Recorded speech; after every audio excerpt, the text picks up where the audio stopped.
Hey guys, welcome to the review show. My name's Austin. Welcome back to my 2-week Star Wars review that I've been doing. It's been great. We're almost done with the series. I have Force Awakens and The Last Jedi coming up after this. We're finally done with the originals, sadly, because they're the best Star Wars movies out there, and it's just been a fun series, and I don't know. I know it sucks. It sucks. But for anyway, right now, there will be spoilers from here on out. So if you guys haven't seen Return of the Jedi, leave now. There will be spoilers. You have been warned. Let's get right into it. Star Wars: Return of the Jedi. The finale of the originals. Here we are. Finally, we get to see the Emperor right in the flesh. We get to see Luke fight Darth Vader once again. It's just freaking amazing. First of all, we go to Tatooine, where Luke was born. Well, not born, but where he grew up, where Anakin grew up, his own father. So it's actually kind of cool that this film starts off where Luke and Anakin basically grew up. It's really cool. A cool tidbit. So at the end of Empire Strikes Back, if you don't remember, Han Solo was carbonated and sent off to Jabba, and so so our heroes go off to save him, and actually get this quest battle, and we get to see Boba Fett die. Well, technically not, because in the books he survives, but in the movies universe, I guess he dies, but for right now, anyways. And so, I mean, that's just a really cool scene. We get to see Leia in a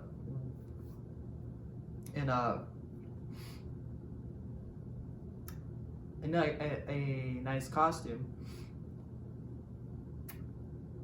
I mean, it's very nice. So the film basically takes place on this planet Endor because the Empire is making a second Death Star. So this takes 3 years after Empire Strikes Back. So they've been working on this the Death Star because they knew apparently it went well the very first time. So it's like, you know what? Let's make a second one. I mean, a lot of people were complaining about, like, really another Death Star. It's like, come on, seriously. But I mean, honestly, I guess it's terrifying. I have no problems with it. This film is very simple. It's completely different from New Hope, for one. We don't see them going back on the Death Star and trying to blow it up. The ending might be the same, where they go they don't go inside the Death Star, but they blow it up once again.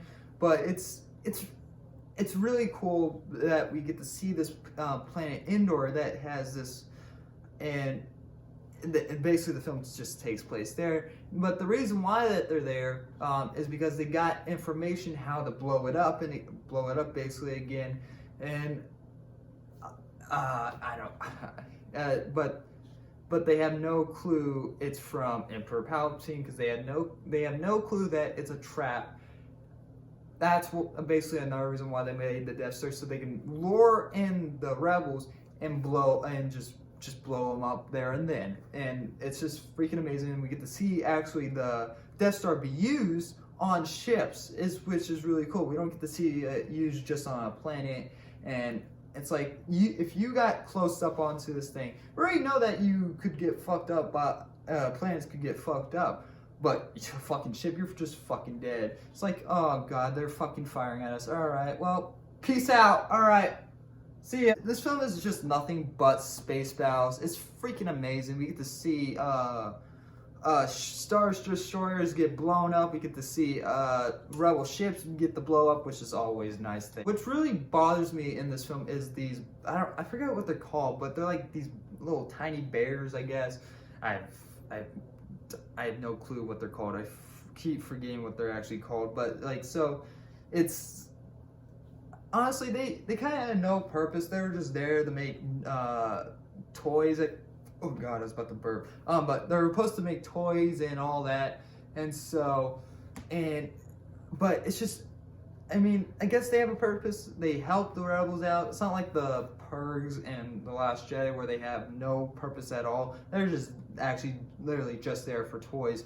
Here they do some stuff, they help out a little, but they're just, it's just like, all right, yeah, all right, you're cute and all right, get back to Luke Skywalker, please.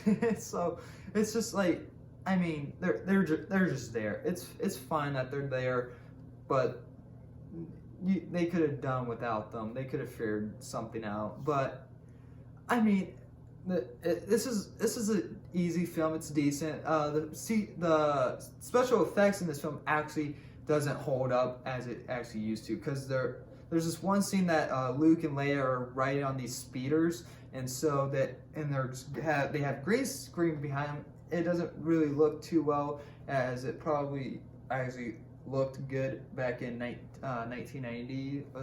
It came out around the 1990s. Harrison Ford really wanted to die in this film. That's just another thing that I think Harrison Ford was done with Star Wars. He's like, I don't know about this type of stuff, because that's why he was happy that he was killed off in Force Awakens. Spoilers for Force Awakens.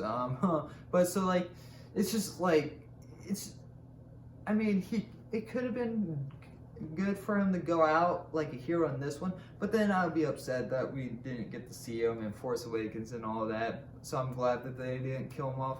But honestly, I don't know why. I think he always hated Star Wars, because I believe I heard that somewhere. I think he even said that himself, that he hated Star Wars. He even fucking ripped up his own like action figure in front of him, on live TV. I think it was like on the Tonight with I have no idea, like with Jim Falcon. I have no idea what I'm talking about. But it was on like. It was on live TV that he tore up his own action figure or something like that. And so, yeah, I mean, I'm glad they didn't kill him off. I'm glad that everyone got a happy ending. And with Luke finally coming peace with Darth Vader finally turning back to the good side. It's just really great stuff. The fight between Luke and Darth Vader is really great. It's just so... the tension is there, and having the Emperor messing with Luke's mind is there. It's just great writing.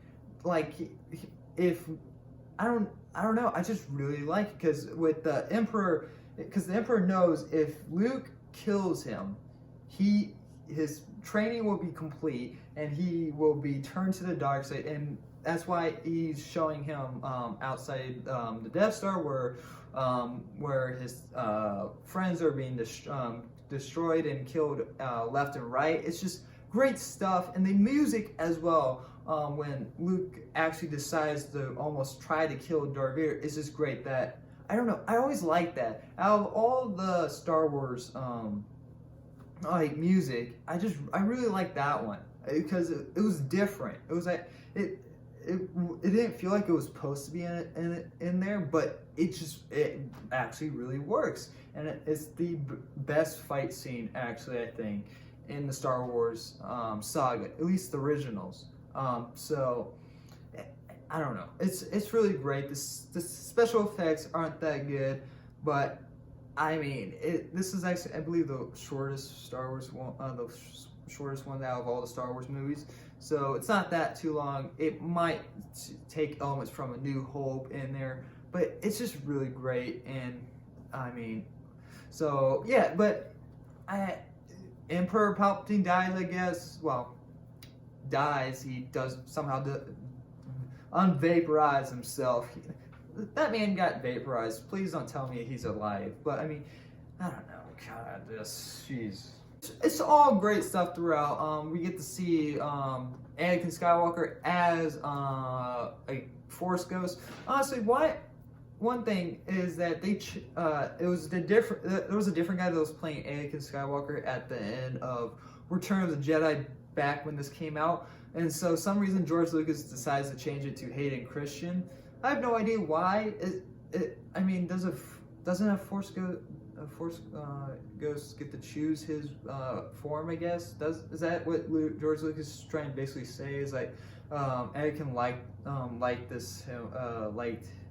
this part of himself because that he knew that there was still somewhat good in him, at least in this form. If it would have been kind of weird to see him like with no arms and like legs floating. I guess that's why he picked that form. who really knows? Because I guess he died, like the Anakin that he loved died all that long ago, so he chose that. Who knows? But honestly, I really like this. I don't know how long I've been recording for, but it seems like this has been short, which I'm very sorry about. There's not a whole lot to talk about in this because this is the end of the saga. It's really great stuff, but this one's just basically just fan service. That's what it is.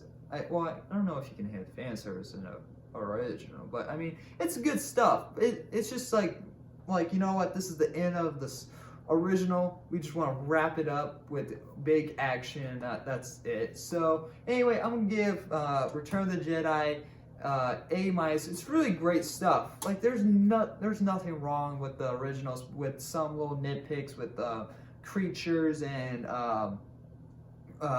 like effects in some way. It's really great stuff, and it sucks that we can't go back to this because Disney's not gonna do it. Because one, I guess if Disney does go back to like in some way of the originals, they're gonna have to pay George Lucas a lot of money, which they probably don't. Why Disney just pay the dude money? You can do Old Republic stuff. I mean, I don't know if you can. You probably be able to. Just pay the man. Do something new. And you can use all this stuff to connect back to the originals and all of that. And I know that they're trying to get away from the Skywalker saga as possible, which, by the way, if you do the Old Republic, you'd be far away from fucking all the Skywalkers, because one, that'll be a galaxy far, far away from the Skywalkers. So, like, just do something new. Don't stop going in the future, because then that's just going to tell us, like, oh, God, the fucking... So they fully didn't go away, and someone's still out there that's part, I guess, the Clone Wars and all that. It's like, come on, do something else. Go Old Republic. So, yeah. So anyway, we're coming to a close to our Star Wars series. I'm really excited. I can't wait to talk about Force Awakens and The Last Jedi. It's gonna be great stuff. So anyway, thank you guys very much for watching, and like always, I'll see you guys in the next review. Bye, guys.